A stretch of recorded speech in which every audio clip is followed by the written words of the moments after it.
10 clés pour accroître vos hauts potentiels. Bonjour, je suis Corinne Colin-Bellet, praticienne en médecine intégrative.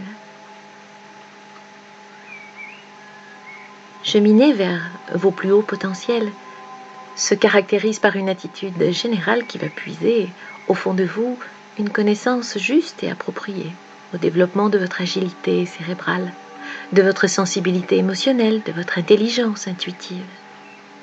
Néanmoins, on peut retenir quelques conseils dans le but de garder des repères au quotidien. Je vous en propose 10. 10 clés indispensables pour accroître vos plus hauts potentiels, votre plus grande richesse.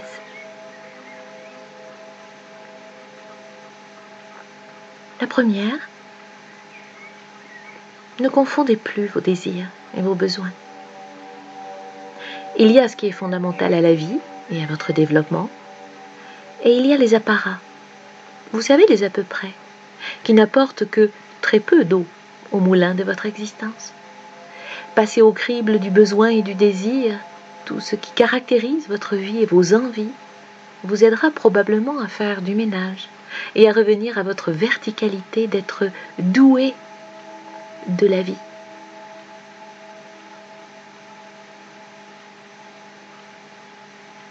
Seconde clé, décodez les besoins cachés derrière le paravent de vos peurs. Nous relevons très facilement ce qui peut nous faire peur dans la vie. Nous avons l'instinct d'éviter ce qui nous fait peur d'ailleurs. En essayant d'éviter de nous confronter à ce qui est aussi un cadeau, c'est-à-dire une zone d'apprentissage dans laquelle nous pouvons peut-être trouver le meilleur. En revanche, nous voyons assez peu ce dont nous avons besoin pour avancer, soit pour dépasser ce qui fait justement peur. Alors, essayez de transformer les « je suis bloqué par » ou « je suis bloqué face à » par « mais de quoi ai-je besoin pour avancer dans cette situation ?» Ainsi, vous déplacerez le centre de votre question pour trouver des réponses nouvelles sur vous.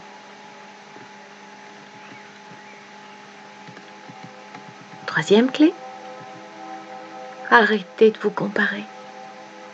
Vous êtes unique. Nous nous construisons depuis notre naissance, essentiellement par identification, c'est-à-dire en identifiant des choses que vous percevez sur vous, au dehors, pour vous représenter ce qui vous caractérise en dedans de vous. Cette mécanique est fondamentale pour construire son identité dans son enfance. En revanche, à l'âge adulte, nous pouvons encore lui consacrer trop de poids et oublier notre individualité propre d'adulte en continuant à chercher au dehors, en nous comparant et en attendant des autres.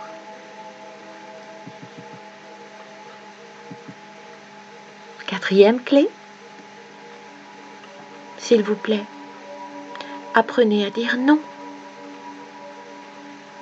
Dites oui de façon pleine et entière, si c'est ce que vous ressentez au plus profond de vous, si cela résonne avec vérité.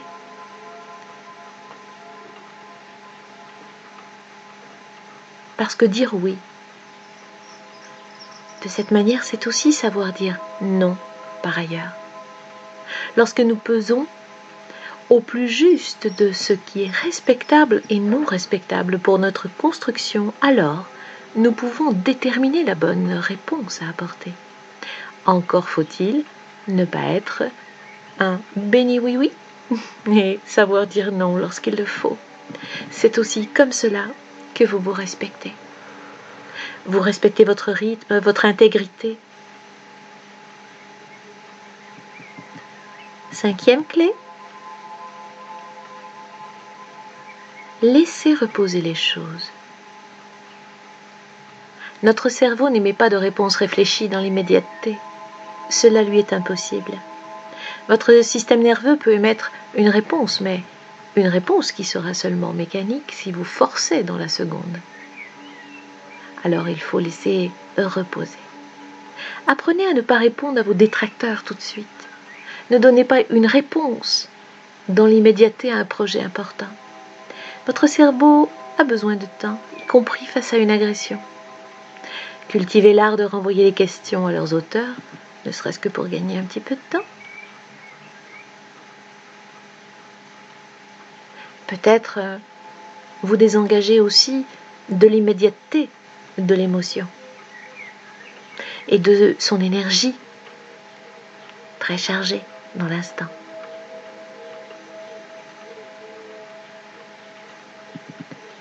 Ne jugez plus votre créativité. Le processus de créativité est sensible à la moindre peur, contrariété, hésitation, pensée rationnelle. Il s'arrête.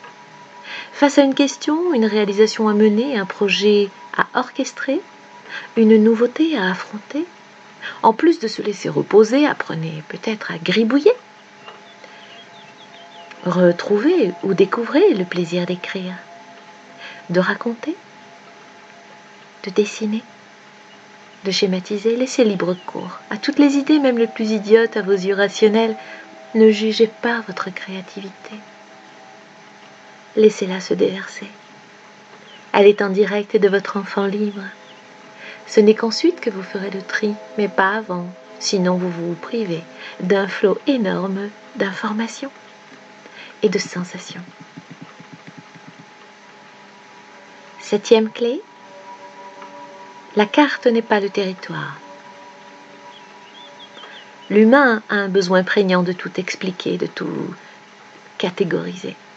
Ceci donne lieu à l'édification de nos croyances, idéaux, imaginaires, c'est-à-dire nos représentations sur la vie. C'est votre carte du monde. Ces représentations nous sont individuelles ou socialement partagées. Retenez que vos meilleures représentations sur la vie ne resteront toujours que des cartes du territoire et non le reflet authentique du territoire. Entretenez un système ouvert de pensée sans vous attacher à un schéma explicatif figé des choses et méfiez-vous toujours des considérations qui se présentent trop séduisantes de vérité. 8e clé. Débisquez les pilleurs d'énergie. Partout où se cache l'injonction, les menaces, la dévalorisation, la culpabilisation, le chantage, vous vivez une perte de votre énergie. Que ces situations soient ouvertement explicites ou insidieuses et implicites dans les rapports humains, apprendre à les débusquer est important pour adopter une posture imperméable aux fantasmes archaïques de vos congénères. Malheureusement, certaines de ces tendances archaïques obéissent souvent aux normes de représentation sociale en vigueur dans certains milieux, comme le rapport qui peut s'instaurer entre employeurs-salariés, parents-enfants. À vous d'adopter d'autres conduites plus vertueuses. Apprenez à vous respecter. 9e clé, décodez votre cerveau. Votre neuroergonomie doit être comprise par vous et vous seul. Avez la charge d'affirmer cela aux personnes qui vous entourent. En matière d'apprentissage, de langage, de perception, de motivation, de concentration, d'intelligence, de personnalité, nous sommes tous différents. Et le traitement selon un modèle unique est une hérésie pure de notre siècle, héritée des Lumières et des sciences dures. Apprenez à vous connaître dans vos besoins, vos caractéristiques propres et sachez les expliquer aux autres et vous respecter dans votre fonctionnement, sans en faire une excuse permanente à vos faiblesses, croyez-vous, ou un cercle fermé. 10e clé, faites corps avec la vie. Une hygiène corps, esprit, âme réclame toutes les attentions dans vos conduites et vos pensées comme les conseils précédents le laissent supposer. Sachez considérer tous vos besoins, plus élémentaires d'être vivant dans un corps physique que nous sous-estimons, bien entendu, tous les jours. Nourriture, respiration, exercice, mouvement, souplesse du corps, rythme de l'activité, du repos, sexualité, évitement des toxiques, des polluants, l'esthétique, l'hygiène générale, le soin de votre habitat, etc.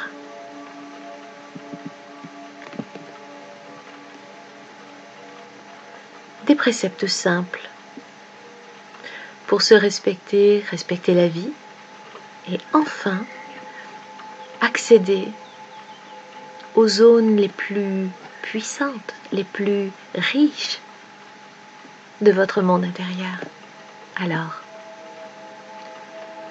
quelle décision prenez-vous à partir d'aujourd'hui? Merci.